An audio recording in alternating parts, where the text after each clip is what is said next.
Some people are less visible.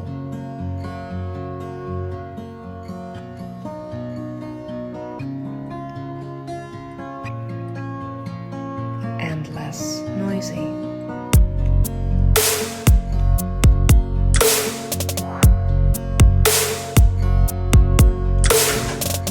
Come on, let's leave this party.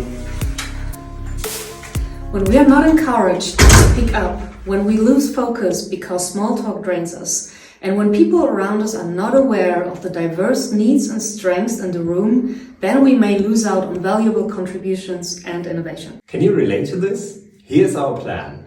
Last year, we celebrated the joy of missing out at our South by meetup. We gathered your thoughts on introversion, asking what makes you thrive as an introverted leader?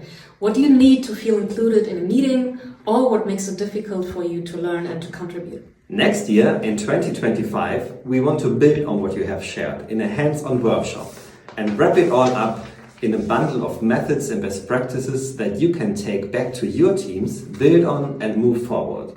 Why? As a company, we have a common goal to make better business decisions and foster healthy teams. So how do we get there? We need to know how to accelerate respect and collaboration. So let's prioritize listening, recharge our batteries from the hustle and bustle outside at South by Southwest. Bring your ideas, your JOMO, and your heart. And let's bring a new narrative to the party.